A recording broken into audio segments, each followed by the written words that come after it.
제 소개보다는 더 관심 있는 네 분을 빨리 입장시키도록 하겠습니다. 네, 그 감독님과 배우분들 입장 부탁드릴게요. 네, 앞으로 맡아주세요.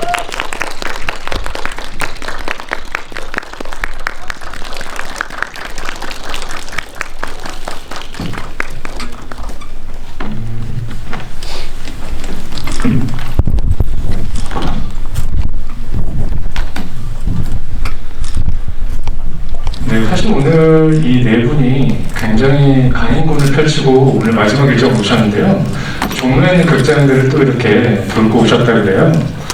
재밌는 게 또 아무도 없는 것이 종로를 배경에 둔 영화이기 때문에 오늘 굉장히 또 흥미로운 경험이 아닐까라는 생각이 들기도 합니다만 일단 제 소개보다는 사실은 이제 어떻게 보면 제 소개가 가장 필요한 사람임에도 불구하고 여기 계신 네 분의 소개가 필요 없을 것 같기도 합니다만 그래도 네 분의 목소리를 한 번이라도 더 듣고 싶어 하시는 분들이 분명 계실 거니까 차례대로 소개 한 번씩만 그리고 인사 한 번씩 부탁드릴게요.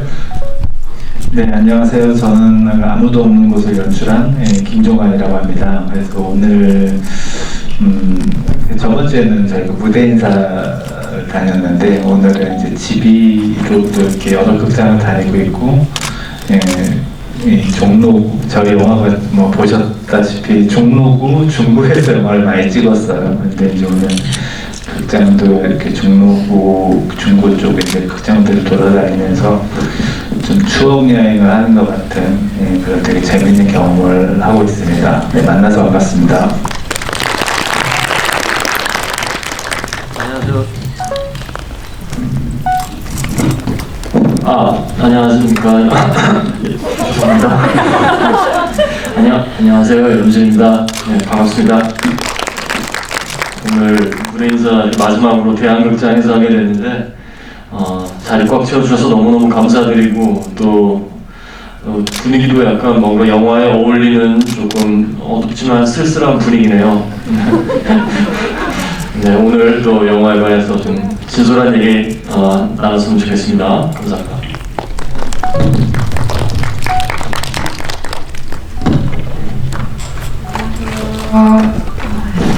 네, 저는 유진 역할을 맡은 윤혜리라고 합니다. 이렇게 관객분들이 많이 오셔서 정말 많이 놀랐는데 질문 많이 해주시면 정성껏 대답을 해드리도록 하겠습니다. 감사합니다.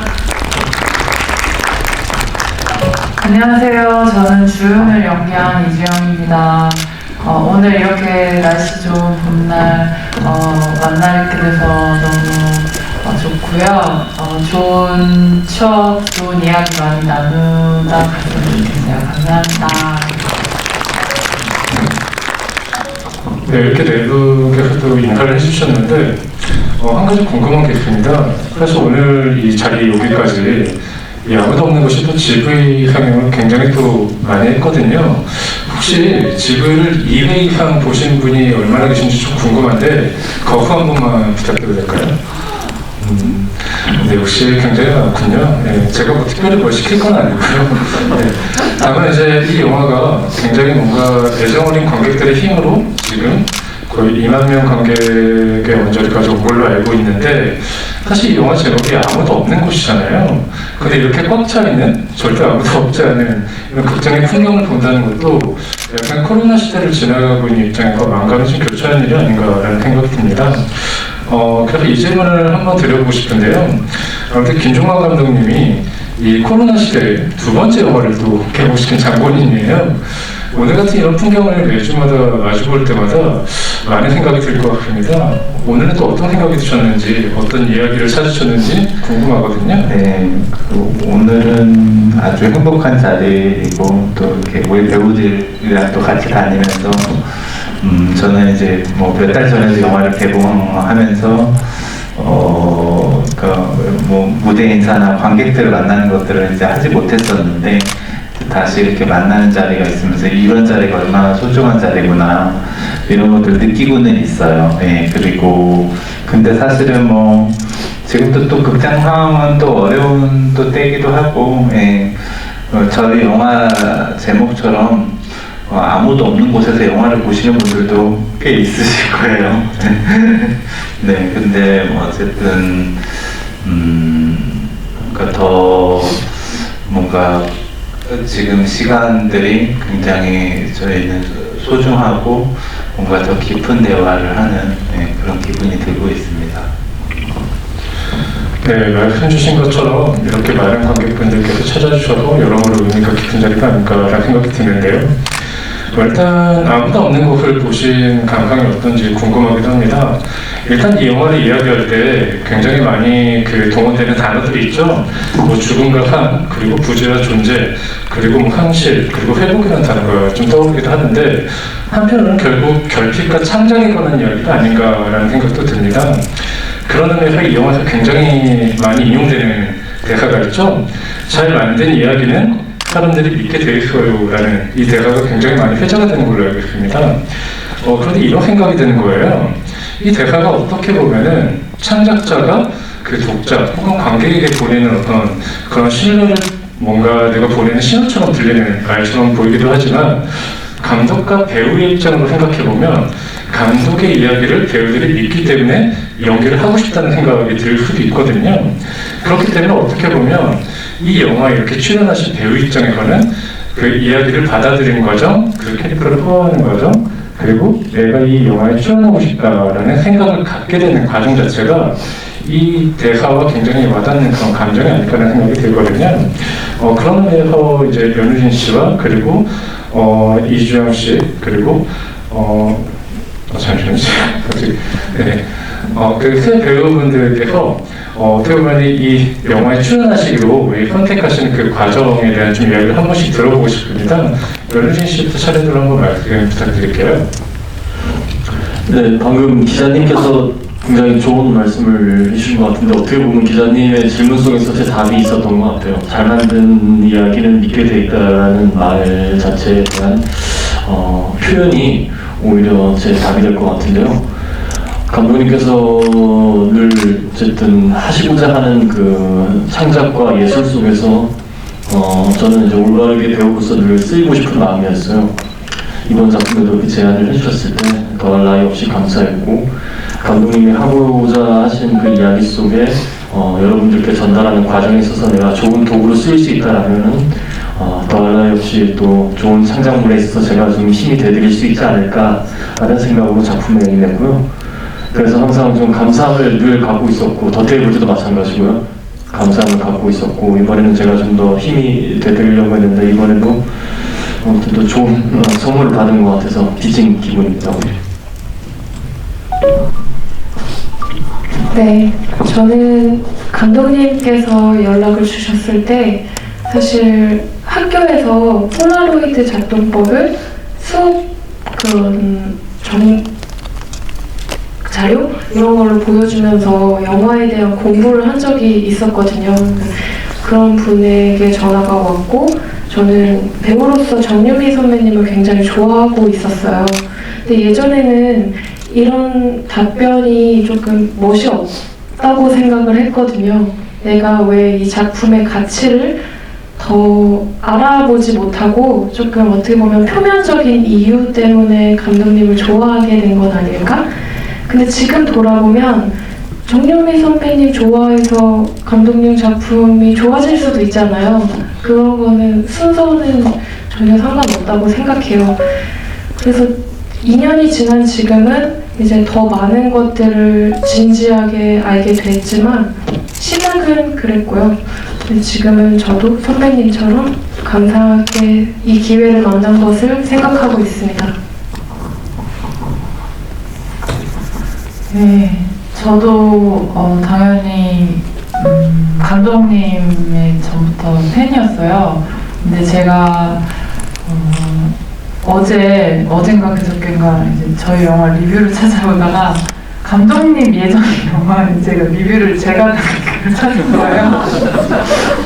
근데 거기에 제가 쓴 거를 더테이블 인쇄하게 쓴 걸 제가 봤는데 거기에 감독 영화에 계속 실소를 터지게 하다가 무심결에 당하는 먹먹함 이런 것도 써놓고 이제 제가 내가 김정아 감독님 정말 팬이었지 다시 한번 또 느꼈었는데 그래서 당연히 제가 그렇게 팬으로서 좋아했던 감독님께서 저에게 이렇게 제안을 해주셨을 때 너무 이제 좋았고 일단 뭐 그냥 일단 시나리오를 보기 전부터도 그냥 신뢰가 감독님께 있었던 것 같아요. 그리고 이제 시나리오를 봤을 때는 그동안 김정아 감독님께서 이렇게 해오셨던 어떤 그런 대화의 형식들을 속에서 또 내가 어떻게 표현할 수 있을까 주은이라는 캐릭터를 그런 이제 고민과 함께 또 되게 잘 해내고 싶었고 또 감독님의 세계가 또 되게 깊어지셨구나 그런 생각을 하면서 되게 행복했던 저도 기억이 있습니다. 네, 이렇게 한 배우분들에게 굉장히 또 신뢰를 받게 된 그런 과정이 있었기 때문에 저도 또 영화를 또 찍고 난 이후에도 이렇게 지구를 같이 할 수 있는 게 아닌가라는 생각도 드는데요. 한 가지 궁금증이 갑자기 듭니다. 감독님께서 일단은 이 영화의 시나리오를 이제 완성하시고 그 이후에 이제 배우분들에게 그걸 이제 보내주시고 캐스팅 잘 하셨을 텐데 시나리오가 끝난 이후에 영화를 찍는 과정에서도 뭐 그 안에 각색이라거나 약간 변주하게 되는 과정이 있잖아요. 그 과정에 혹시 이 배우분들의 어떤 특성이나 현장에서 발견한 어떤 기질 같은 것들을 보고 약간 수정하신 부분이나 반영한 부분이 없는지 그게 좀 궁금하거든요. 그러니까 뭐 저는 결국은 저희 영화 안에서의 그 인물들은 그러니까 그 배우들이 가지고 있는 본연의 개성들을 다 가지고 있고, 그래서 사실 창석의 일면은 연우진 배우의 어떤 모습과 말투와 이런 것들이 다 같이 또 닮아 있는 부분이 있고, 완전 일치하는 건 아니겠지만은, 그러니까 뭐 윤혜리 배우도 마찬가지로 이제 배우가 가지고 있는 본연의 개성과 그 캐릭터가 만나는 부분이 있고, 이주영 배우도 마찬가지고 모든 배우들이 좀 그런 식으로 되어 있는데, 그렇다고 제가 시나리오를 또 변형한 거는 아닌 것 같아요. 시나리오를 변형하진 않고 시나리오 자체가 애초에 뭔가 이렇게 디테일하게 제가 시나리오 안에 좀 다른 시나리오들보다는 대사 지문이라든지 그래서 이제 배우들한테 뭔가 디렉팅하는 지문 자체가 많지 않아요. 그렇기 때문에 제 생각에는 이제 배우들이 어떤 면에서는 좀 낯설 수도 있지만 그 안에서 또 본인이 할 수 있는 그런 부분들을 연결지어서 생각을 하면서 본인과 좀 닮아 있는 어떤 지점을 찾는 것 같고, 그러니까 저는 그게 좋거든요. 그 본인이 가지고 있는 개성 자체와 이 역할 자체가 너무 이격이 있는 것보다는 그것들이 중간에서 좀 만나는 어떤 힘들, 그래서 뭐 그런 부분들 때문에 조금씩 조절되는 부분들이 있기는 있어도 시나리오가 오히려 크게 바뀌는 건 없다. 근데 이미 지금 뭔가 들어올 수 있게 여백이 많다. 이렇게 좀 설명드리고 싶어요. 일단 그 이야기를 들을 때 어느 정도 배우가 들어와서 그 빈틈을 채울 수 있는 어떤 여백을 만들어놨다는 얘기처럼 들리기도 하는데요. 새 배우분들에게 각각 하나씩 질문을 드리겠습니다. 일단 이 아무도 없는 것을 조금 새 동사로 정의해보자면 걷고 마시고 대화가 아닐까라는 생각이 들어요. 그만큼 대화를 해도 정말 많고요. 사실상 거의 두 사람이 대화로 끌고 가는 장면들이 정말 많습니다. 그런데 그 중에서 보면은 그 창석을 연기하신 연우진 씨가 이 영화 처음부터 마지막까지 관통을 하는 인물이잖아요. 그만큼 많은 대화를 한 인물이기도 합니다. 근데 그게 단순히 상대편의 어떤 인물과만 대화를 한 게 아니라 이 영화에 또 나레이션이 들어가요.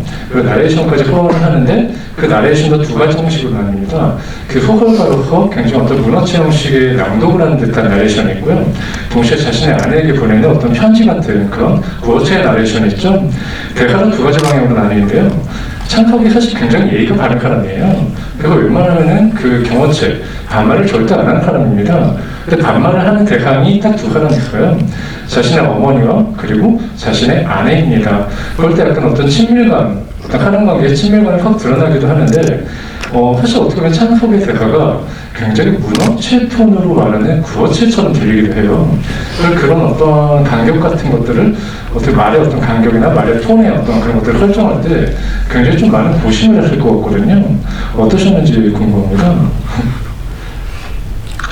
네, 그 감독님 대사를 정말 처음 접하고 나서 입 밖으로 뱉는 게 굉장히 사실은 처음엔 어색해요.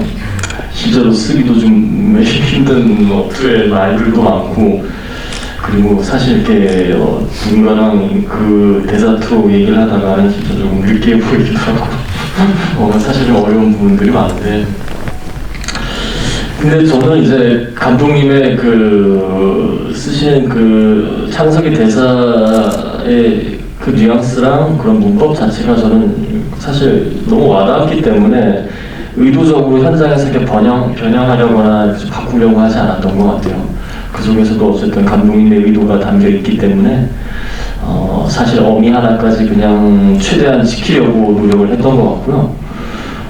저도 이제 영화를 보고 나니까 그것에 대한 어떤 의미랑 그런 뜻들이 내가 왜 그렇게 대사를 했을까 하는 게 조금 와닿는 부분들이 영화를 보고 나서 오히려 더 느껴지더라고요. 오히려 어떤 부분은 좀 꿈 같기도 하고, 오히려 이런 말투를 했다라는 자체에 대해서 또 다른 좀 환상도 심어주는 것 같은 느낌이 있어서, 사실은 이제 처음에 표현을 할 때는 그런 고민까지는 안 했지만 영화를 보고 나니까 오히려 그런 경계의 지점들이 좀 모호해지면서 사실 조금 저도 영화적으로 더 이렇게 이해하는 데 있어서 창석의 말투 자체가 큰 어떤 역할을 하지 않았나라는 생각이 들더라고요.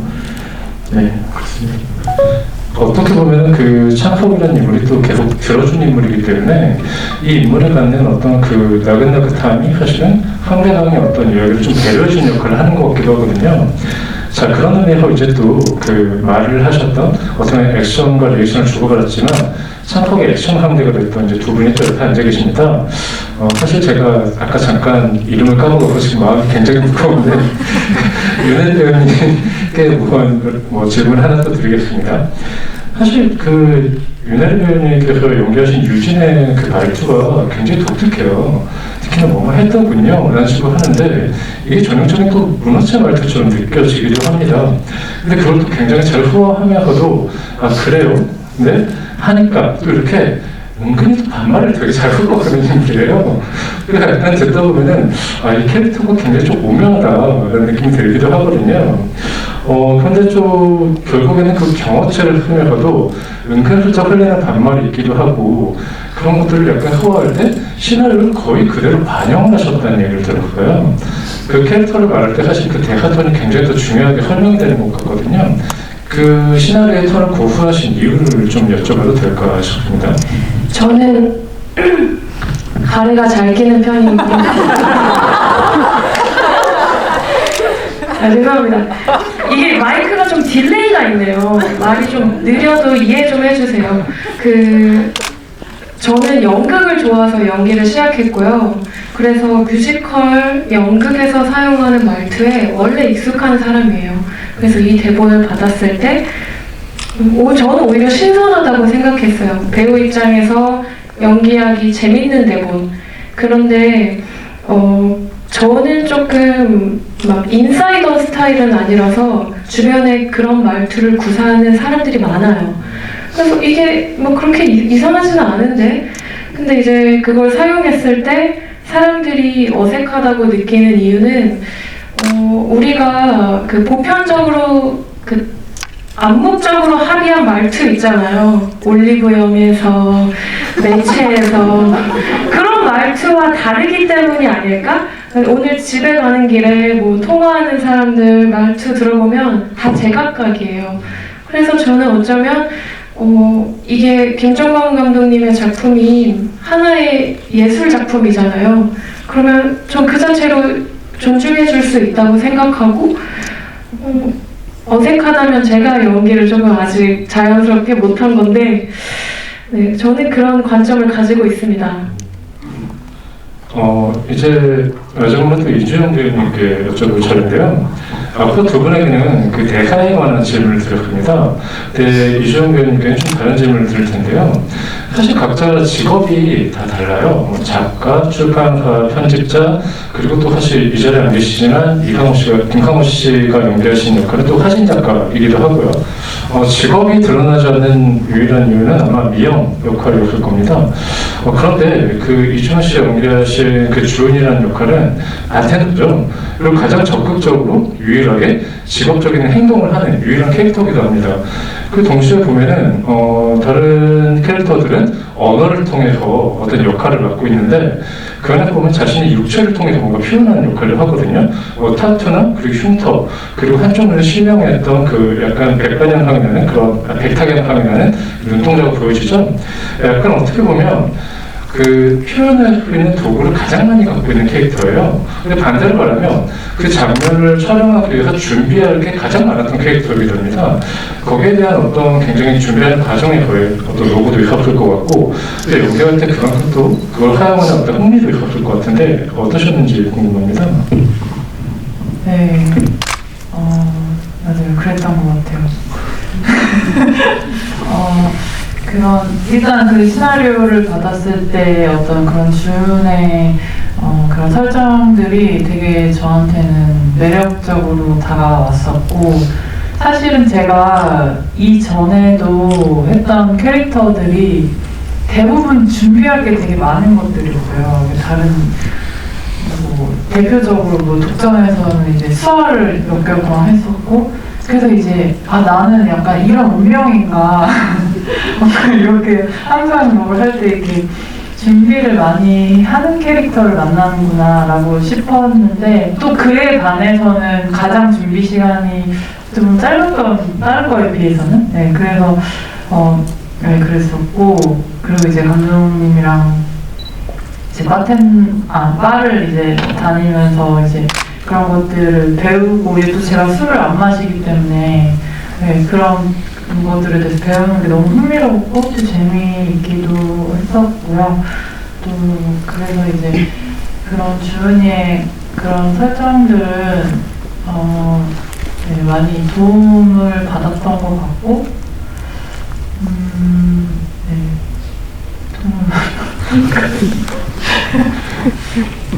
역시 여기 뭔가 에코가 좀 울려서 뭔가 나 자신과 대화를 하는 것 같은 느낌도 드는데 말이 느려지는 것 같으니까 역시 다시 한번 양해를 부탁드립니다. 그런 생각도 듭니다. 이게 이제 이 영화가 아무도 없는 곳인데 어떻게 보면 이게 김종환 감독님의 영화의 특성인 것 같아요. 그 장소, 로케이션이 주인공이 되는 경우도 굉장히 많다는 느낌이 있거든요. 특히나 저는 그 오픈 시커널에서 나왔던 그 시티커피를 처음 봤을 때 저건 당연히 지방의 효도시겠구나라는 생각을 했는데 그 지하철 안내판이 딱 보이는 거예요. 저기가 서울이라고? 라는 생각을 잠깐 했습니다. 그래서 이 영화가 어떻게 보면 부제로 아무도 모르는 곳이라는 제목을 붙여도 될 것 같다는 생각이 드는데, 어떻게 보면 배우분들도 김종환 감독님의 영화를 찍으면서 이런 공간이 있단 말이야? 라고 생각을 하고 처음 보게 된 공간이 있었을 것 같아요. 또 그리고 연예진 씨 같은 경우는 굉장히 또 정말 이 영화도 많이 걸어 다녔잖아요. 특히나 서촌 등지에서 정말 많은 산책을, 그래서 새벽 시간과 밤 시간에 정말 많이 하셨던 걸로 아는데, 어떤 그 공간을 가보는 어떤 경험으로 남는 영화가 아니었을까라는 생각도 들어요. 그래서 영화를 찍으면서 뭔가 영화를 준비하는 과정 혹은 영화를 촬영하면서 가봤던 공간이 좀 기억에 남는 것이 있는지 궁금합니다.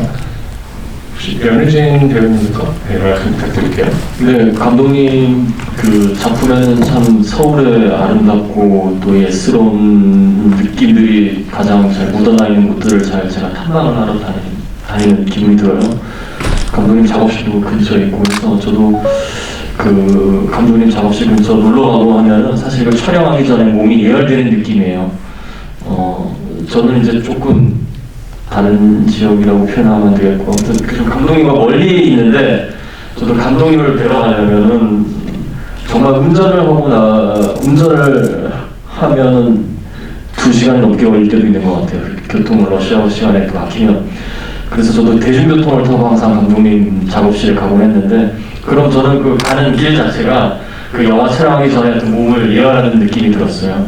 뭐 지하철도 타보고 뭐 택시도 타보고 하면서 경복궁역에서 내려서 또 감독님 작업실까지 한참 걸어가는 그 순간 자체가 뭔가 제가 이미 창석이 된 느낌이 들어서 참 그 순간들은 모두 기억이 나는 것 같고요.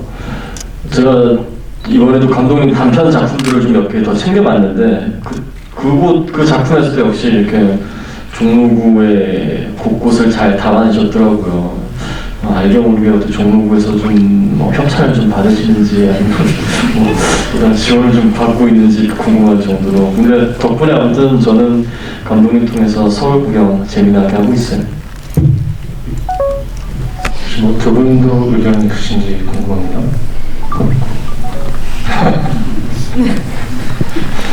네, 제가 괜한 질문을 드린 것 같은데 다른 질문을 드릴까요?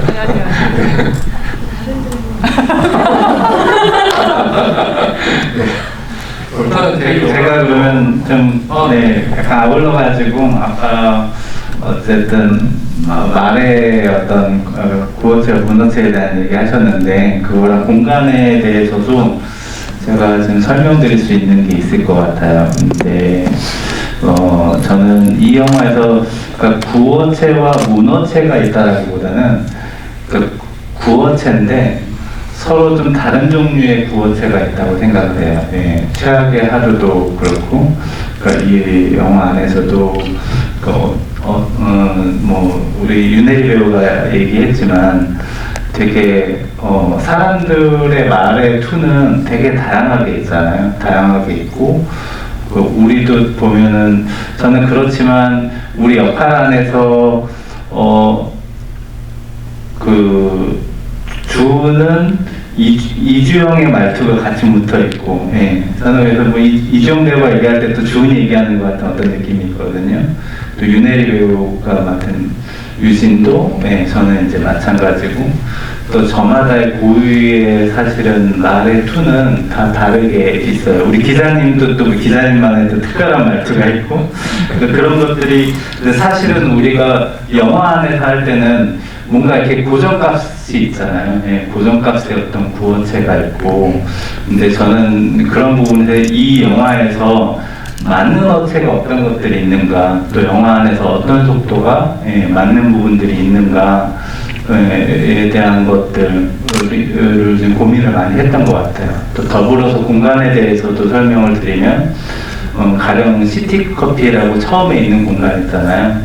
그 공간은 사실은 되게 우리가 봤을 때는 뭐 되게 유니크하다, 되게 독특하다, 이질적이다, 이렇게 볼 수도 있지만, 실제로 이제 보통 우리가 영화나 매체 안에서 나오는 공간하고 좀 다른 느낌이 있으니까, 하지만 그 공간은 누구에겐가는 굉장히 일상적인 공간이고, 몇십 년 동안 그 자리에 있던 공간이거든요. 그래서 저희 영화에서 제가 어떤 공간의 매치나 그런 부분들에서 했던 것들은 어쨌든 매체가 가지고 있는 거 안에서 우리가 어떻게 보면 봤던 것과 이제 다른 방식으로 하기 때문에 그게 좀 약간 다른 일상적이지 않은 것처럼 보일 수 있지만 실제적으로는 그런 일상의 범위는 훨씬 더 넓거든요. 그 다양성도 넓고. 그래서 저는 그런 부분에서 좀 다른 것에서는 좀 관찰되지 않는 그런 부분들에 대한 것들도 다루는 것도 좀 중요하지 않나 뭐 이런 생각을 했어요. 그리고 그 흐름들 자체가 그 영화가 이야기하고자 하는 것들을 어떻게 이제 편하게 인도하는가 또 이런 문제가 있는 것 같고요. 감독님께서 말씀해 주신 것처럼 이 영화가 갖고 있는 어떤 대화의 톤이라는 게 물론 이제 제가 아까 구어체와 문어체라고 굉장히 좀 과격하게 분류를 하긴 했습니다. 사실 그 말씀을 드린 이유가 있는데요. 이 영화의 대사가 굉장히 일상적으로 쓰여지는 어떤 톤처럼 보이진 않지만 이 영화에서 굉장히 중요한 역할을 하고 있어요. 거기에 대해서 이제 앞서 말씀드린 것처럼 이 영화에서 창작과 결핍에 대한 이야기를 해보고 싶은데요. 사실 이 영화가 현실에서 부재하는 어떤 꿈과 어떤 현실의 경계처럼 보이기도 하고 그리고 어떤 부재와 존재 이야기처럼 보이기도 합니다. 그런 면에서는 상실과 결핍이라는 어떤 단어가 굉장히 세게 다가오는데 이 영화가 굉장히 좀 이상한 순간이 한 두세 번 등장합니다. 일단 가장 먼저 발견하신 부분이 거길 거예요. 그 이내리 배우님과 이제 연우진 배우님이 그 공원에서 산책을 하고 있는데 갑자기 혼잣말을 하시는 아주머니가 갑자기 오셔서 박수를 딱 치시고 막 소리를 지르시잖아요. 근데 그 장면이 영화의 마지막에서 어떤 설정으로 넘어가는지를 이제 영화를 보시면 알게 됩니다. 근데 그 장면이 사실은 앞에서 어떤 역할을 하는지 잘 모르지만 후반부에서 이게 이런 어떤 기승전결 역할을 하는구나 좀 이해를 했을 겁니다. 근데 그 순간이 사실 굉장히 이상하죠. 근데 그것보다 더 독특한 순간이 이 두 배우분이 같이 하는 대사가 있어요. 보면은 윤혜리 배우님이 갑자기 그럼 바이바이 이런 이야기를 합니다. 그런데 갑자기 이주영 배우님도 갑자기 바 안에서 바이바이라는 말을 해요. 그게 누군가가 떠나고 하는 얘기가 아니라 갑자기 단어 중에 뭔가 헤어짐 혹은 아니면 난 됐어 이런 느낌의 위쇼케이 같은 느낌으로 그걸 해버리는 거예요. 근데 좀 이상합니다. 이 바이바이라는 말을 일상에서 이렇게 보편적으로 쓰는 말이 아니거든요. 근데 이건 약간 감독의 의도가 좀 녹아있다는 느낌이 들어요. 그래서 어쩌면은 이 두 사람이 이 대사를 쓰는 순간 감독이 뭔가 관객에게 어떤 인셉션을 하고 있는 것 같다는 느낌이 있거든요. 과연 이 사람이 실존하는 인물의 이야기를 내가 지금 동시간에 듣고 있는가, 실시간에 듣고 있는가, 아니면 내가 어느 작가의 머릿속에서 그냥 뭔가 뒤엉킨 기억 같은 것들을 함께 엮어서 보고 있는 것인가라는 이상한 기분이 듭니다. 그게 또 결정적으로 세 번째가 그 돛담배 씬이 저는 굉장히 좀 독특하다는 생각을 했거든요. 일단 그 연우진 씨가 길을 걸어가다가 밤에 갑자기 그 돛담배가 있는 상점을 응시하게 됩니다. 근데 그때 상점의 불이 굉장히 환하게 켜져 있어요. 근데 그걸 응시하는 연우진 씨가 굉장히 뭔가 골똘히 생각을 하죠. 근데 돛담배가 두 번째로 등장하는 장면이 영화의 말미에 등장합니다. 그때는 새벽녘이고 상점에 불이 꺼져 있고요. 그때 이제 그 창석이 그렇게 그냥 휙 지나가 버려요. 그래서 돛담배가 등장하는데 같은 공간을 굳이 두 번 그런 식으로 포착을 하게 되는 겁니다. 근데 마지막에 보면 그 아이가 결국 돛담배를 들고 가는 장면이 나오죠. 결국 그 돛담배를 아이의 손에 쥐어주기 전에 그 상점의 모습이 두 번이 나오는데 아마도 그 처음에 그 밝혀진 상점의 불이 밝혀진 그 공간에서 돛담배는 작가가 머릿속에 돛담배를 집어넣는 과정이 아닐까라는 그런 의심이 들어요. 근데 마지막에 그 흙이 지나갈 때 불이 꺼진 상점이 그 돛담배는 어떻게 보면 작가가 이미 그걸 머릿속에 집어넣은 것이기 때문에 더 이상 이야기거리로 발전할 필요가 없다고 느끼는 겁니다. 근데 결과적으로 그 돛담배를 들고 가는 아이가 나오거든요.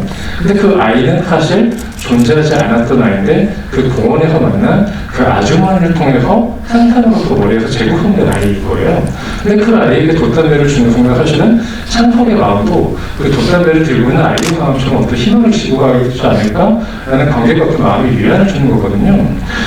이런 말씀을 드린 이유가 있는데요. 가장 이상한 씬을 하나 더 말씀드리겠습니다. 그 마지막 엔드 크레딧을 유심히 보면은 과거에 그 더테이블에서 카페 주인 역할을 하셨던 배우분이 있잖아요. 그 배우분이 그 창석의 아내인 혜경의 목소리 역할을 하신 걸로 크레딧이 나옵니다. 근데 또 보면은 그분이 실제로 영화에 출연을 하기도 했어요. 그 창석이 그 버스를 타고 가는데 밖에 서 있는 사람을 유심히 보다가 어떤 여자가 통화하는 장면을 보게 됩니다. 근데 그 여자 표정이 굉장히 우울하거든요. 그래서 보고 있으면 어떤 그냥 우울한 여자를 보고 있는구나라는 느낌도 들어요. 근데 사실 그 여자가 알고 봤더니 혜경의 목소리 역할하는 배우라는 것이 이 크레딧에 표기가 되어 있는 건 뭔가 의도가 있다라는 생각이 들었거든요. 일단 여기에 대해서 한번 감독님의 의견을 먼저 한번 좀 여쭤보고 싶습니다. 네, 일단 바이바이는 그것도 제가 봤을 때는 근데 제가 둘이 같이 또 똑같이 쓰게 한 거는 의도가 있어요. 그거는 저는 사실은 그러니까 그 다섯 인물이 다 어떤 면에서는 닮아 있고 같은 이야기를 다른 관점에서 또 더 다른 방식으로 계속 진행하는 형태, 그렇게 해서 그 같음과 다름의 차이로 해서 뭔가 그러니까 영화 영화가 뭔가를 이렇게 느끼고 이해할 수 있게 하는 좀 운율감을 만들고 싶고, 예, 그거를 구조화하고 싶었어요. 예, 그래서 이제 어떤 부분에서는 사실 계속 이 연결되는 게 있잖아요. 담배라는 것도 그렇고, 뭐 담배도 뭐 엄마는 창석에게, 예, 너 그렇게 담배 피다가는 네 아버지처럼 빨리 죽는다고 하는데, 이 옆에 계신 두 분이 계속 유혹하잖아요. 담배를, 예, 같이 피자고 하면서, 예, 이제 그런 부분들을 약간 엄마 말들을 되게 많이 심해요. 네. 그리고 뭐 가이바에는 제가 아까 말씀드린 것처럼 이게 좀 낯설 수 있지만 저는 그런 어휘도 뭔가, 예, 표현해서 우리가 이렇게 한정 지을 필요 없이 사실 우리는 굉장히 많은 말투들과 많은 표현들을 사실은 하고 살기 때문에, 예, 그런 부분에서 크게 이제 걱정이 되지 않는다고 생각했고, 아마 그 말을 우리 배우가 이거는 좀 이상하게 됐는데 이러면 제가 바꿨을 거예요. 근데 이제 그것들이 배우들이 한 것들이 제가 느끼기에는, 예, 굉장히 이게 재미있게 잘 표현이 됐기 때문에, 예, 그대로 넣었었고, 그러니까 먼저 말씀드린 것처럼 저는 뭐 더테이블이나 최악의 하루나 또 이 영화도 그렇고, 그러니까 이 단순한 구성이지만 거기에 여러 층위들이 있어서 그것들을 계속 그 관객들이 그것들을 연결지어서 가면서 계속 영화에 대한 어떤 해석이나 감정에 대한 어떤 것들이 계속 변화하기를 바랬거든요. 그래서 이제 그런 부분에서 그 이야기들을 한 거고, 이 이야기 자체는 창석이라는 인물이 여러 인물들을 보고 여러 세상을 보는 이야기잖아요. 그래서 창석은 어쨌든 깊은 상처를 가진 사람이고, 그런 자신이 가지고 있는 깊은 상처 때문에 결과적으로는 봐지고 더 예민한 부분들이 있는 것 같아요. 예, 타인의 상처에 대해서도 예민하고 세상에 대해서도 예민하게 반응하는, 예, 예, 그래서 길 가서 보는 풍경들도, 거리도, 예, 사람들이 잘 보지 않는 어떤 공간들도. 그래서 저는 그거를 인해서 나중에 관객들도 영화가 끝나고 난 뒤에 우리가 잘 돌아보지 않는 공간들이나 지나가면서 사람들의 얼굴들을 지켜보는 그런 영화이길 바랬어요. 그러니까 제가 어떤 좋은 문학이나 좋은 영화 같은 거를 봤을 때 어떤 느끼는 감정들이 있고, 그리고 집으로 돌아가는 길에 지하철에서 버스에서 사람들의 얼굴을 보고 그 안에서 여러 가지 감정들이 들 때가 있거든요. 예, 쉬는 사람, 힘들어하는 사람, 걷는 사람, 무표정한 사람, 화내는 사람, 예, 그 안에서 다 그 존재들에 대해서 고민을 하게 되는데, 저희 영화도 스쳐가는 거리든, 예, 지나가는 사람이든 식당에서 같이 밥을 먹는 사람이든, 예, 그들에 대한 것들을 이제 좀 그런 것들에 좀 예민하게 반응하는, 예, 그런 영화이길 바랬고, 그것들이 결과적으로 연결 지어서, 예, 창석이 자기가 자기 이야기를 만들게 되잖아요. 그러니까 그 과정의 어떤 것들을 다, 예, 경유한다는 생각을 했던 것 같아요. 그래서 이 영화에서 보면은 그 시티커피 씬에서도 보면 약간 그 안에 계신 노인분들을 보고 하나씩 보여주는 장면이 있거든요. 그리고 버스 안에서도 보면 거기 앉아있는 승객 노인분을 보여주는 게 있습니다. 근데 그 장면들을 보면 약간 뭔가 마음이 좀 쓸쓸해지는 느낌도 있고, 동시에 이 영화가 약간 노회에 간다는 어떤 그런 감정을 좀 뭔가 되짚게 만드는, 그리고 살펴보게 만드는 그런 지점도 있는 것 같아요. 그런데 어떻게 보면 결국에는 창석이라는 인물이 갖고 있는 굉장히 좀 미스테리한 시점이 있거든요. 이 인물이 사실 남의 얘기를 계속 열심히 들어줘요. 그렇기 때문에 사실 이 인물이 계속 뭔가 리액션한 인물처럼 보이는데, 그 공중전화 씬에서 이 인물이 처음으로 자기 감정을 털어내고 속마음에 있는 사연을 보여줍니다. 근데 그 장면마저도 사실 어떻게 보면은 꿈에 가까운 장면처럼 표현이 되거든요. 실제였는지 아니면 이 인물이 정말로 공중전화에 가서 전화를 했는지 굉장히 모호하기도 하지만 아닌 것처럼 보여지기도 합니다.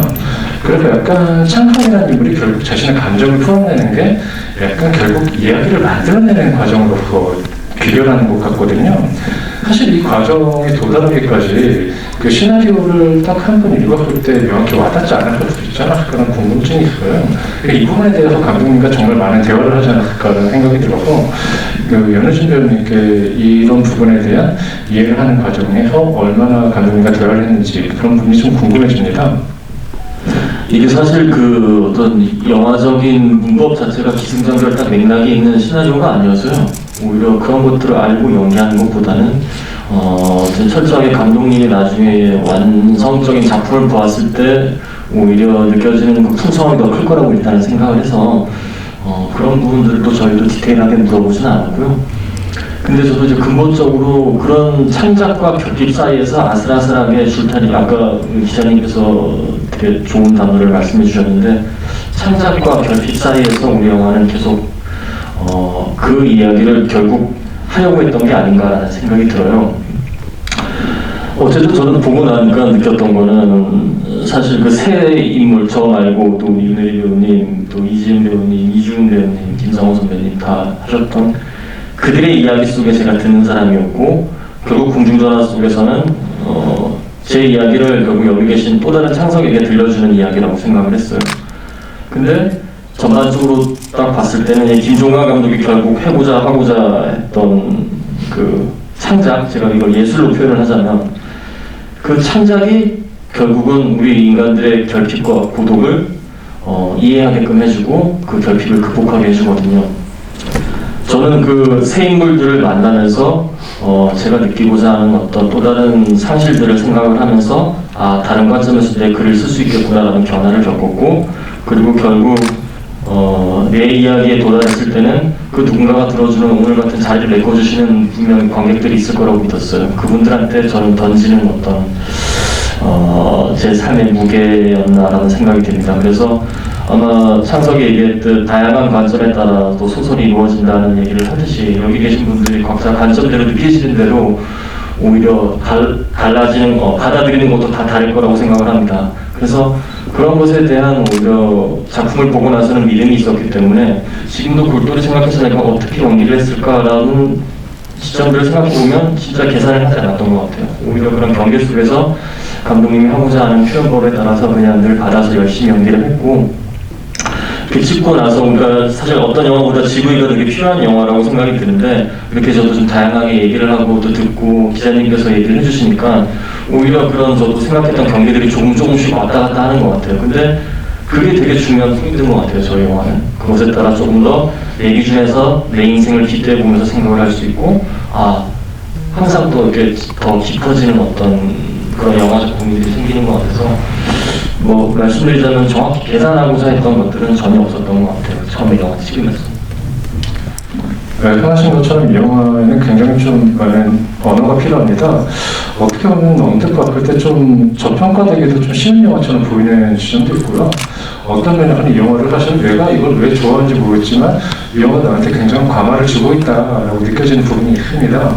그래서 이 영화를 한 두 번, 세 번 보다 보면 저 장면이 굉장히 내가 닿지 못했던 어떤 깊이로 닿는 순간들이 가끔 있거든요. 그랬을 때 결국 이 영화가 한 끗처럼 굉장히 너무 뭔가 감정적으로 결여되어 있거나 가닿지 못할 수 있는 순간이 있었을 것 같은데, 감독님이 그런 것들을 굉장히 자신만의 호흡으로 굉장히 설득력 있게 꾸준히 끌고 가는 어떤 지점들이 있어요. 그런 면에서 저는 이 영화가 사실은 김종관 감독님이 지금까지 만드신 영화 중에서 가장 깊이 있는 어떤 심연을 보여주는 작품이라는 점에서 높게 평가하기도 하고요. 개인적으로 저도 이 영화를 한 두세 번 볼 때 볼 때마다 뭔가 굉장히 감흥된다는 느낌이 들었습니다.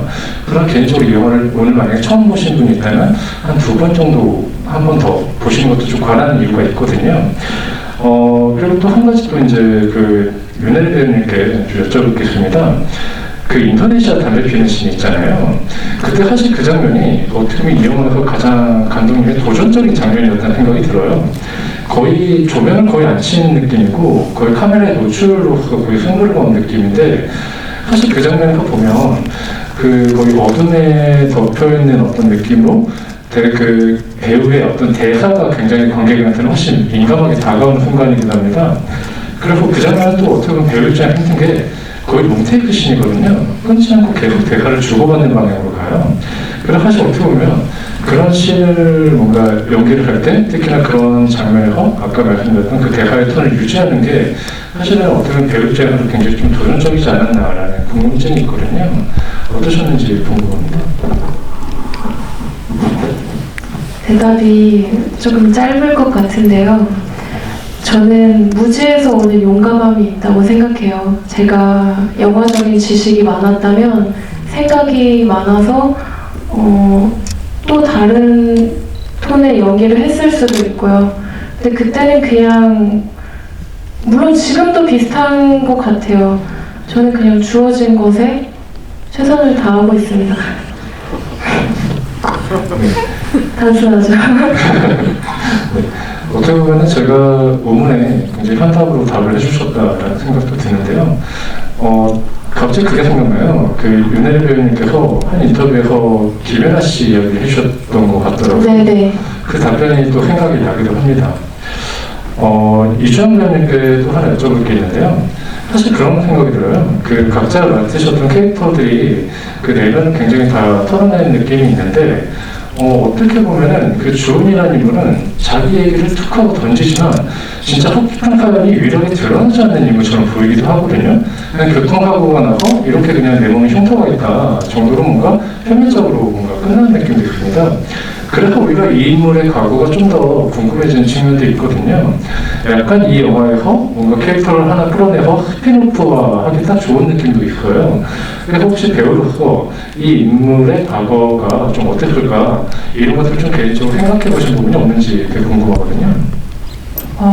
그냥 혼자서 상상은 했었던 것 같아요. 주은이가 왜 교통사고를 당했고, 그날 무슨 일이 있었을까? 뭐 이런 것들을 혼자 상상은 했었는데, 근데 그거를 이제 막 구체화하려고 하지는 않았어요. 어차피 주은이는 자기 기억을 잃은 거잖아요. 그러니까 그거를 이렇게 구체적으로 내가 뭐 이랬었다 저랬었다 안다는 거는 크게 뭔가 달라질 것 같지가 않았었고, 그리고 또 이제 주은이 같은 경우에 자기 이제 그렇게 교통사고를 당하고 상처가 난 부위를 이렇게 타투로 다 덮어버리잖아요. 그래서 그런 부분에 있어서 저는 되게 강한 사람이라는 느낌을 거기서 많이 받았던 것 같아요. 그냥 그 상처를 내버려두지 않고 거기에 이제 타투를 한다는 것의 의미가 저한테는 좀 이 여자는 그냥 자기 삶을 기억은 다 잃어버렸지만 그냥 내버려두지 않고 뭔가 이렇게 좀 진취적으로 이렇게 하는 사람이구나라는 생각을 했었고, 또 이제 뭐 창석에게 이제 본인의 그런 아픔이나 상처에 대해서도 서슴없이 말하는 부분도 그냥 뭔가 그거 자체도 저는 좀 용기라는 생각도 했거든요. 그래서 주은이는 또 전에 이런 질문을 해주셨던 분도 계신데 왜 시를 창석이 앞에서 굳이 읽냐 이런 얘기 하셨던 분들이 계셨었는데 근데 그게 이제 그런 이제 앞에서 제가 설명드렸던 이제 그런 주은이의 어떤 성격과 또 맞아떨어지는 부분이 있는 것 같아요. 그냥 그런 거에 서슴없이 나는 내가 읽고 싶으니까 읽는다. 약간 이런 마인드로.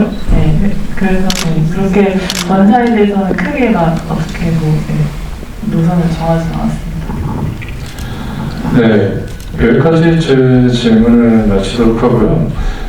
사실은 제가 이 오픈 채팅방에 들어오려고 했는데 이 방이 안 열렸어요, 저한테. 그래서 자꾸 이제 관계자분을 결국 후원해서 이걸 부르게 됐는데 네, 분노의 메시지가 약간 올라오는 걸 보고 네, 빨리 질문을 전달드려야겠다 생각이 들긴 했습니다. 몇 가지 질문을 이제 드리게 될 것 같은데요. 이 질문이 바로 딱 보여서 한번 들어보도록 하겠습니다. GV 엄청 진행 많이 하셨는데 배우님과 감독님이 GV에 대해 이야기하신 게 궁금합니다 라고 했거든요. 우리끼리요? 뒷얘기, 네, GV 다음에 GV 끝나고 뭔가 나는 배우들에 대한 저는 항상 이제 재밌다고 했어요. 그러니까 좀 고민이 되긴 해요. 왜냐면은 그러니까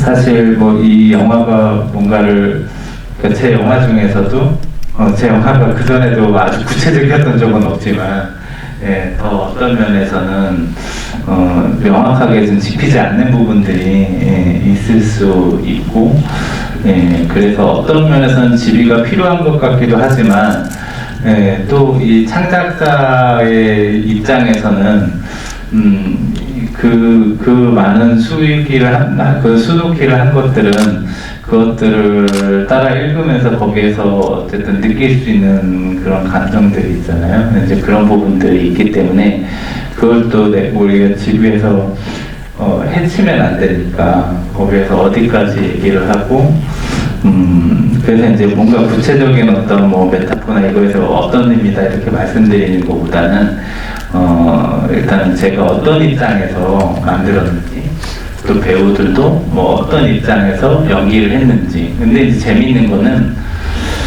저희가 제가 이제 그 전에도 이제 많은 영화들로 지휘를 했었는데 그때보다 훨씬 지금 좀 새로운 얘기들을 많이 해요. 예, 매번 뭔가 우리도 계속 뭔가를 생각을 하면서 이야기들 하고 있기 때문에 좀 그런 부분에서 해서 뭔가 이야기가 우리끼리도 좀 이어지는 느낌이 있어서 그런 부분에 즐겁다. 아직은 그 지비가 질리지 않는다. 이런 얘기를 하고 있습니다. 앞에서 굉장히 좀 무거운 얘기를 많이 했기 때문에 굉장히 좀 가벼운 질문 하나를 드리도록 하겠습니다. 저도 그 N9 필름의 그 SNS를 봤는데 윤혜리 배우님께서 지난번 GV에서 네 분이 맞추셨다는 반지 어디서 구매하셨는지 궁금하다고 질문했거든요. 그게 왜 궁금하신 걸까요? 혹시 가지고 싶으신 거면 구입처는 따로 알려드리기가 좀 어려운 게 친구가 만든 어머니께서 이제 그냥 수작업으로 만드신 거예요. 원하시면 다음 GV 때 가지고 와서 뭐 좀 이벤트적으로 해볼게요. 네네. 저는 약간 이 질문 들면서 약간 앞광고를 넣어야 될지 뒷광고를 넣어야 될지 좀 고민되는데 다음 질문 드리겠습니다. 이건 감독님 드리는 질문인 것 같아요. 기존의 감독님의 영화와는 다르게 유독 어둠이 많이 표현된 영화인 것 같아요. 어두운 장면이 많은 이유가 궁금합니다라고 하셨네요. 사실 그 전에 나왔던 영화들도 약간 음영의 어떤 잔황 같은 것들을 많이 보여주셨는데 한번 답변 한번 부탁드릴게요. 근데 저는 또 이제 창작하는 입장에서는 뭐 많이 다른 어떤 대변신을 했다고 생각하지 않아요. 저는 이제 계속 어떤 영화에서 그 영화를 하면 그 다음 과정에서 내가 들여다보고 싶은 이야기와 창작의 방향이 정해지는 것 같아요. 그러니까 저는 뭐 이게 어쨌든 저희가 만든 영화들은 요 영화는 어떤 상업적인 목적이 있지 않잖아요. 그렇기 때문에 어떻게 보면 좀 더 뭔가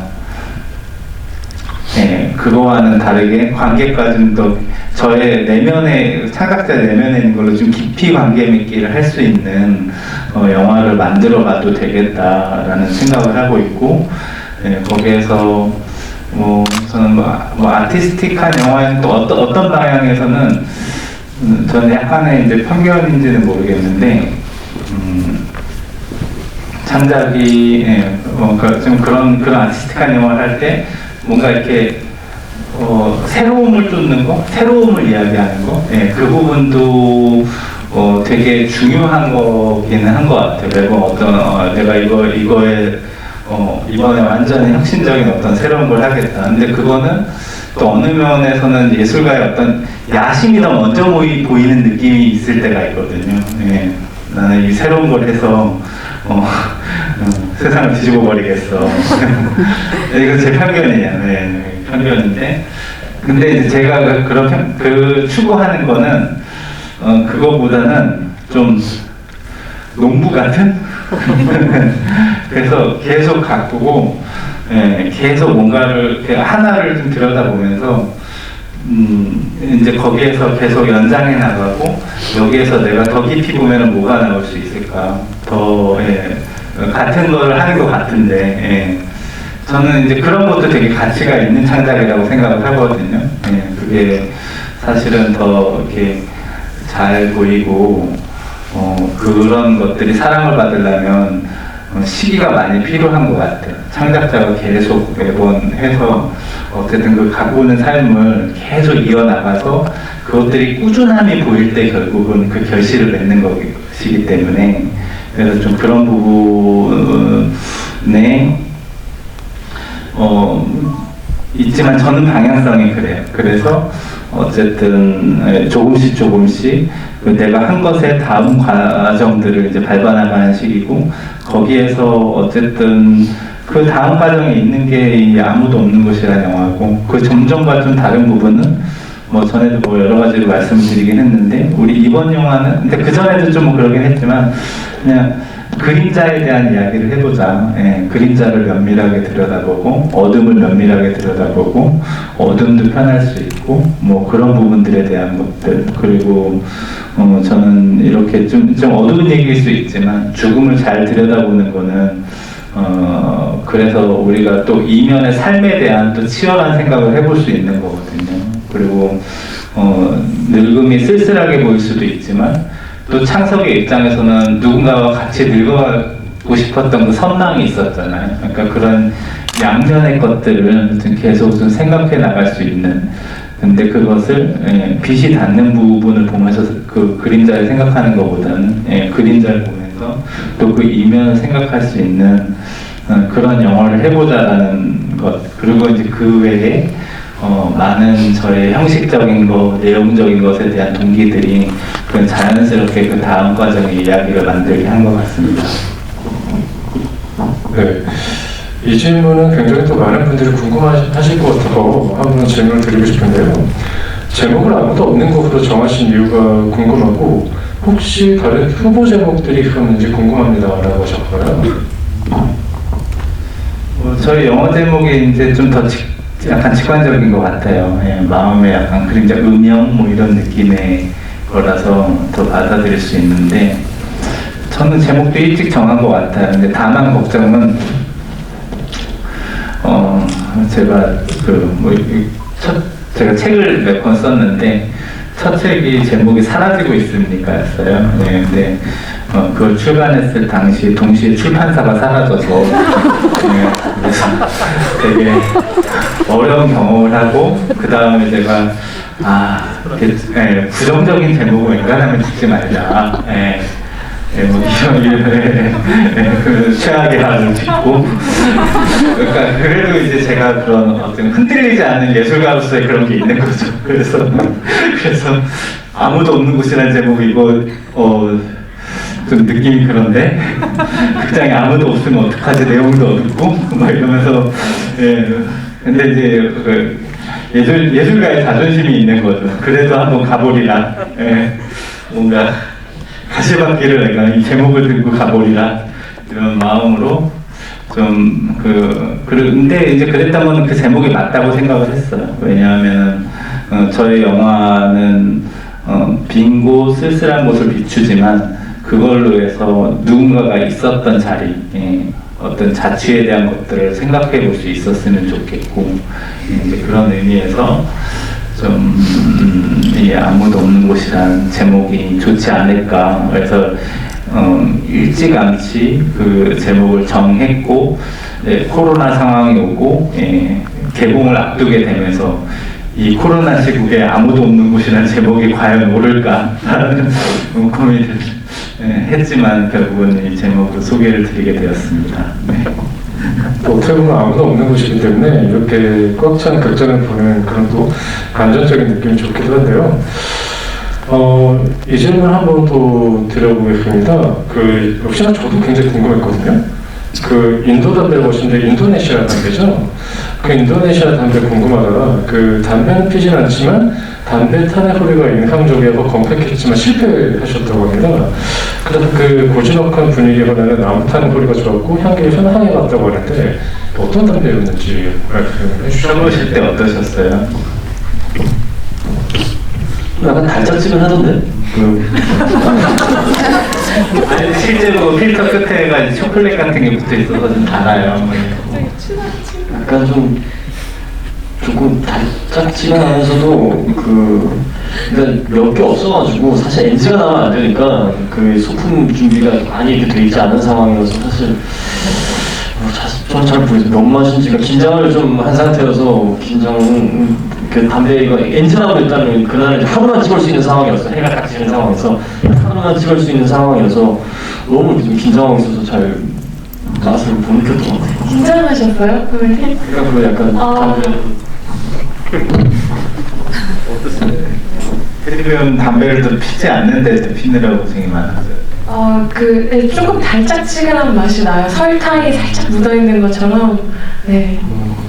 저도 사실 담배를 끊은 지 한 8-9년 됐는데 그 장면에서 창석이 그 담배 피는 게 너무 이해가 되는 거예요.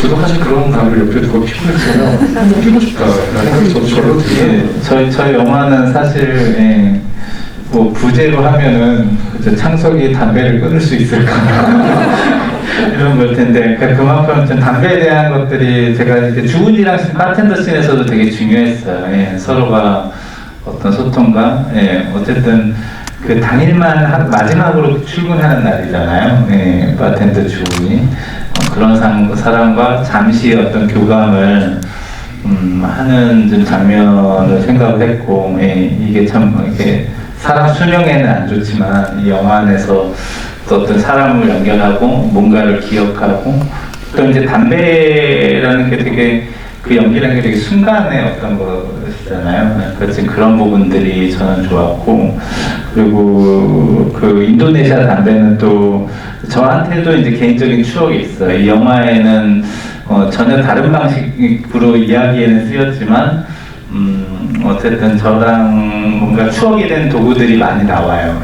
그 준 바텐더에 나왔던 밑이 깨진 잔도 저한테 어떤 추억이 있는 잔이고 전혀 다른 방식의 인도네시아 담배도 실은 그래요. 제가 이제 옛날에 그 인도네시아 친구가 있었는데 남자인데 걔가 이제 추운 겨울날 저희 집에 와서 몇 달 산 적이 있어요. 그래가지고 제가 그 겨울옷을 제 옷을 입히고 그래도 너무 추워하면서 베란다에서 이렇게 항상 그 인도네시아 담배를 폈는데 그 소리와 그 냄새가 이게 잊혀지지 않는 그런 게 있어요. 그래서 이제 그 친구가 그려질 때마다 그 담배가 생각이 났는데 나중에 이제 그 친구를 만나러 인도네시아 간 적이 있었고 그때 이제 그 지천에서 그 동네로 가니까 그 담배 냄새가 다 나더라고요. 그게 재밌어서 그때 제가 담배를 한 값 사왔는데 왜 영화를 찍으면서 왜 한 값만 사왔을까? 더 사왔어야 이거를 할 수 있었을 텐데 이런 이제 기억이 나는 이제 개인적인 소품이기도 해요. 네, 이거는 질문은 아니고 약간 단톡방을 제가 전만 보고 있는 상황이기 때문에 전해드리면 좋을 것 같은 이야기라서 배우님들께서 영화를 차분하게 잘 이끌어 나가주셔서 감사합니다. 특히 이전 연우진 배우님의 드라마 작품에서는 보지 못했던 색다르고 차분하고 감동 넘치는 배우님의 연기를 볼 수 있어서 즐거웠습니다. 라는 이야기도 올라왔고요. 그리고 이것 사실 저는 아는 이야기인데 왜냐면 제가 이제 서촌에 살다 보니까 그 김종환 감독의 영화를 보면 저희 동네가 작고 보여가지고 기시감이 굉장히 많이 살아나요. 굉장히 사적인 어떤 느낌이 다가오는 영화거든요. 그런데 이제 그 창석이 그 산책하는 길이 있잖아요. 거기가 어떻게 보면 서촌을 굉장히 내려다보기 좋은 그런 고도가 높은 곳인데 그 길이 궁금하시다는 질문이었습니다. 그 창석이 산책하는 길이 어딘지 알려달라는 질문이었고 심지어 그거를 나도 알고 싶다라고 호응하신 분도 있어서 이거 한번 말씀 주시면 좋을 것 같네요. 우리 처음에 뭐 홍보팀이랑 맵을 한번 만들어 보자고 하고 못했네요. 그래서 그걸 나중에 한번 쭉 설명을 드릴 수 있으면 또 재밌을 것 같아요. 근데 실제로 제가 톤은 전혀 다른데 그러니까 최악의 하루에 나왔던 공간이 똑같이 나오는 데도 꽤 있어요. 근데 이제 느낌이 달라서 같은 공간인지 모르시더라고요. 그리고 저는 그렇게 제가 일상적으로 돌아다니는 공간을 영화 안에 좀 담아보면서 뭔가 이렇게 스포트라이트를 주는 재미가 그러니까 그 공간에 어떤 의미가 있고 사연이 생기고 뭐 이런 것들이 어떤 재미들이 있거든요. 그리고 뭐 우리 공중전화 부스가 있던 데는 사직동, 사직동 돌담길이 있는데 그쪽이었고 또 걷던 데들은 좀 실제적인 동선하고는 조금 찢어져 있어요. 근데 뭐 그 정동길도 있었죠. 정동길 그리고 그 역사박물관 근처도 있었고 옥인동, 청운동, 뭐 채부동 많은 지명과 많은 공간들이 또 제가 많이 산책을 다니면서 보면서 지나던 공간들이 많이 있고 사실 영화를 위해서 세팅된 공간은 위스키바 위스키바는 실제 위스키바에서 했지만은 거기를 또 많이 변형을 시켜가지고 찍었어요. 나머지 공간은 거의 변형시킨 거 없이 그 공간에 근데 대신 어떤 생각을 했냐면 그러니까 그 공간에 미술적으로 뭔가를 하는 것보다는 우리가 사실 뭐 이것도 이제 아까 말씀드린 거랑 비슷한데 우리가 어떤 공간을 생각하면은 딱 그 공간이 이런 모습으로 딱 그냥 받아들이고 기억하는 게 있잖아요. 근데 하나의 공간은 되게 여러 가지 모습이 있거든요. 여름과 겨울의 공간이 다르고 해 뜰 때, 해질 때가 다르고 또 어떤 공간은 새벽 3시, 4시에 보면 그 공간의 느낌이 다르잖아요. 그래서 우리는 그게 비일상적이라고 생각을 하지만 사실은 무수한 일상 중에 사람들이 잘 지나지 않는 한때의 한 시간인 거죠. 분명히 존재하고 많은 사람들이 잘 때 흐르는 그 공간의 모습이 있기 때문에 좀 그런 모습들이 비추는 그러니까 우리가 많은 사람들이 지나고 많은 사람들이 관찰하는 시간대가 아닌 때의 그 공간의 모습에 대한 고민들을 좀 했던 것 같아요. 그리고 그 공간에 미묘하게 다른 빛이 올라올 때 어떻게 그 공간이 바뀔 수 있는지 그런 부분들에 대한 고민으로 이제 공간들을 채웠습니다. 네, 좋은 답변 감사합니다.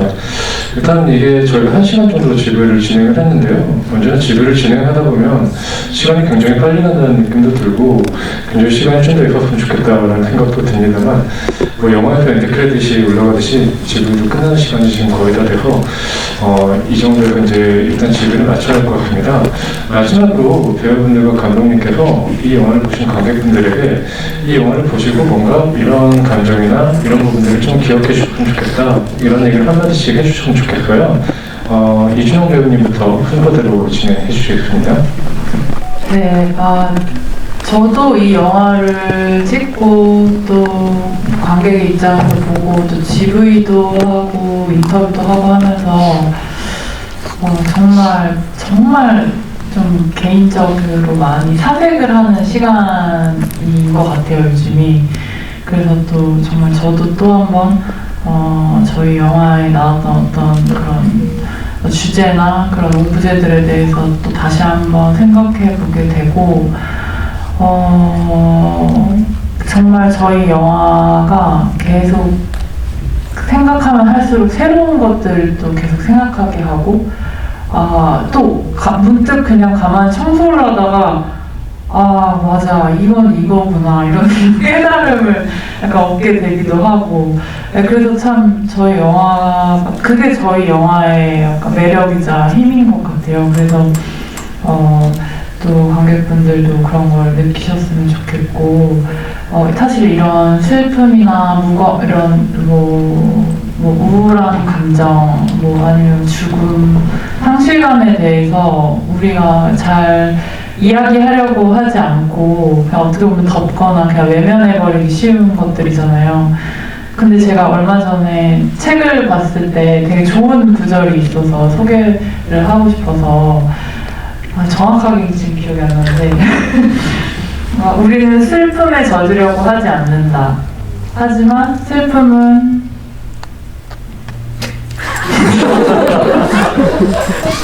하지만 슬픔은 인스타그램에 꼭 올려주세요. 네네. 슬픔은 뭔데? 그럼에도 불구하고 슬픔은 우리를 적신다. 이런 말이었는데 제가 그래 슬픔이 우리가 항상 벗어나려고 하는데 항상 슬픔은 그냥 우리한테 계속 우리를 적시고 오는구나. 마치 공기처럼.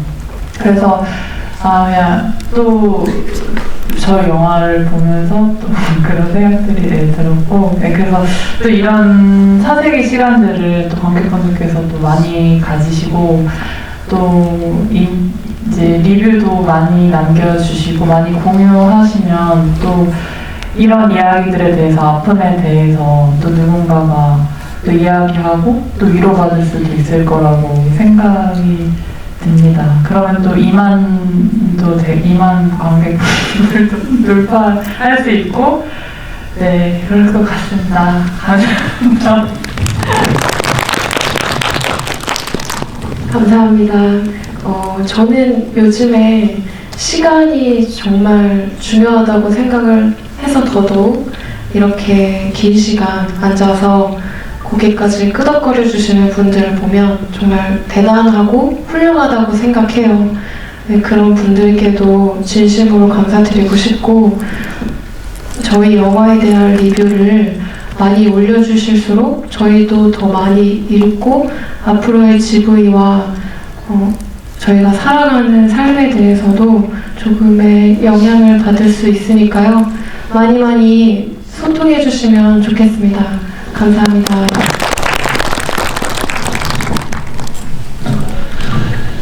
저희가 GV를 그래도 꽤 많이 했는데 지금 얘기를 하고 또 여러분들이 듣는 이 모습을 보면서 이것 또한 영화의 일부분이 아닌가라는 생각이 들어요. 그래서 지금 저희 얘기를 듣고 창석의 얘기를 듣고 지금 듣고 있는 여러분들의 모습이 우리 영화의 마침표같이 느껴져요. 이렇게 지금 어려운 시기에 그리고 좀 힘든 시기에 극장으로 하는 것도 참 죄송스러웠는데 그래도 끝까지 우리 이야기를 들어주고 경청해 주셔서 너무너무 감사드립니다. 다들 행복하십시오. 저는 저희 영화가 이제 듣는다는 행위에 되게 중요하고, 이 이야기도 관객분들 누군가가 들어주는 사람이 있어요. 네, 또 이게 그런 뭔가 들려주기 위한 이야기를 창석이 하기도 하지만 결국은 창석이란 사람도 저라는 창작자도 좋은 창작을 하기 위해서는 결국은 나도 세상의 이야기를 많이 듣고 그것들에 대해서 고민을 해야 된다라는 생각이 들어요. 그래서 이제 그런 지점이 이 영화를 만들 때 가장 중요하게 생각했던 부분이고, 근데 그렇게 우리가 모든 것들을 잘 듣고 귀 기울이면 많은 이해를 할 수 있을 텐데, 그러기 위해서는 너무 그 세상을 한정시키지 않고 좀 더 다양한 사람들이 있고 다양한 공간이 있고 다양한 이야기가 있고 그 가능성들에 대해서. 근데 요즘 보면은 우리가 어느 면에서는 되게 좀 좁게 살고 있는 것 같기도 하거든요. 그러니까 나라는 어떤 내 안에 그룹을 만들어가지고 그거 하고 좀 다른 부분들에 대해서 내가 듣지 않는 세상이기도 한데, 그런 부분에서 더 좀 세상의 이야기를 좀 들어야 되지 않나. 그거는 또 저의 의지이기도 하고, 제가 그런 방향으로 가고 싶기도 하고, 또 관객분들도 그런 생각들을 하면서 이걸 좀 그렇게 확장이 됐으면 좋겠다. 이게 또 이 이야기로 만든 것 중에 하나였던 것 같아요. 그래서 오늘 이렇게 또 감개무량하게 많이 와주셔서, 제가 대한극장은 태어나서 처음 극장으로 왔던 데가 대한극장이었는데 감개무량하네요. 그때 참고로 제가 봤던 영화는 피라미드의 공포라는 영화였습니다. 이렇게 와주셔서 감사합니다. 감사합니다. 코로나 유행으로 극장 자체가 마치 아무도 없는 곳이 되어버린 것 같다는 느낌이 들었는데, 이렇게 또 꽉 차있는 관객들을 보면 좀 여러 가지로 또 새로운 어떤 희망이 좀 해보는다는 느낌도 들고요. 지금 단톡방에서 굉장히 여러 가지 마치 이걸 안 들어주면 폭동이 일어날 것 같아요. 포토타임을 꼭 해달라고 지금 해서 마지막 포토타임을 아마 이제 관객들을 등지고 이렇게 하는 게 아닐까? 네. 아, 네네. 약간 지금 시간이 조금 모자라고 하는데, 네. 아쉽지만 오늘은 포토타임 진행이 조금 어려울 것 같습니다. 제가 찍어볼게요. 찍어도 되나요?